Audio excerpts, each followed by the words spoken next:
자, 여기 초범의 20세 여성 마약 운반책으로 400g의 마약을 운반하다 체포되었습니다. 만약 한국 법원이면 어느 정도의 형을 받을까요? 참고로 이 여성은 단순 마약 운반책이며 마약 범죄자인 남자친구의 꼬임으로 인하여 운반하였습니다. 한국 역시 마약에 관련한 범죄는 엄중히 다룹니다. 현재 한국 법률을 보면 마약 관리에 대한 법률 제58조 마약을 수출입, 제조, 매매하거나 매매를 알선한 자 또는 그러할 목적으로 소지한 자에 대하여 무기징역 또는 5년 이상의 징역을 처할 수 있다라고 규정하고 있습니다.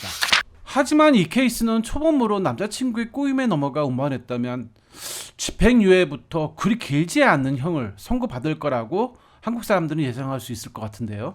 그러나 위에서 말한 여성은 중국 여성으로 1991년 10월 28일 중국 법원으로부터 총살형을 선고받게 됩니다. 총살형이요. 자, 그럼 어떤 사정이 있는지 알아볼까요? 운남성 농촌의 한 가정에서 태어난 그녀는 어린 시절 부모의 이혼으로 불행한 유년 시절을 보내고 학교도 제대로 졸업하지 못하고 미용실에 취직하여 일찍 사회생활을 시작했지만 어린 그녀가 감당하기에는 이 사회는 너무 냉혹했습니다.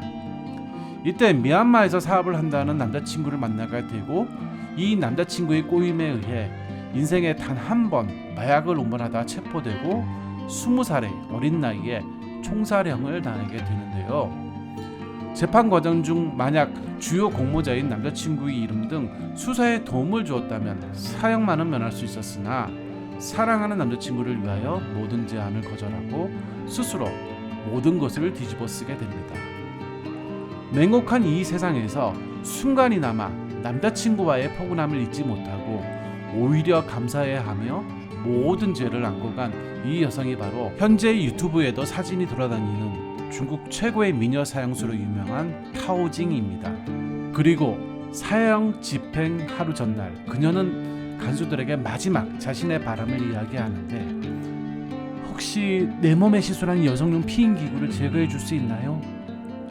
그녀의 말에 모두 놀라게 됩니다. 그건 바로 그녀가 첫 유산 이후 임신을 뒤로 미루기 위해 여성 피임을 시술하였고 사형을 앞둔 지금 운남성의 풍습에 의하면 죽을 때 금속물을 몸에 지니면 영혼이 집에 돌아가지 못하기 때문에 그것을 제거해 줄 수 있냐는 바람을 사형 집행 하루 전 마지막 바람으로 이야기한 것입니다. 나름 법감정이 상당히 관대한 한국에서 살아온 저는 이 뉴스를 보고 참 의문이었습니다. 중국은 마약 운반책 초범도 사형을 선고받는 국가구나. 한국이면 이게 가능할까? 중국은 살인범뿐만 아니라 마약 관련 범죄자 및 정치범에게도 사형을 선고합니다. 우선 정치범은 중국이니까 패스. 나는 100% 인정합니다. 마약 범죄는 중국인이 가장 심각하게 보는 범죄 중 하나입니다. 특히 1840년 아편 전쟁 후 아편에 대한 중국인의 시각은 거의 나라를 망칠 수 있는 것이라고 생각하기에 지금까지도 아주 엄격히 적용되는 것 같습니다. 따라서 중국 인민뿐만 아니라 외국인도 중국 내에서 마약 관련하여서는 여지없이 사형을 선고합니다.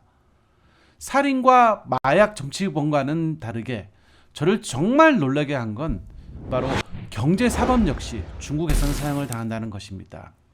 특히 세금의 탈루 및 배임과 사기 등을 통하여 막대한 금액의 경제사범에 관련하여서는 사형을 선고하는데요. 한국의 특정 경제범죄에 대한 가중처벌에 걸리는 경제사범의 경우 중국이라면 사형까지도 선고될 수 있는 것인데요. 확실히 중국은 한국보다 훨씬 법률의 적용에 있어 무겁게 적용합니다. 이렇게 오늘 한 여성의 사형을 시작으로 전반적인 중국의 사형제도와 그 적용에 대해 알아보았습니다. 어느 사회든 법이 최소 행동의 규칙이 되고 법안에서 자유와 평등을 누리길 바라며 오늘 영상을 마치겠습니다. 감사합니다.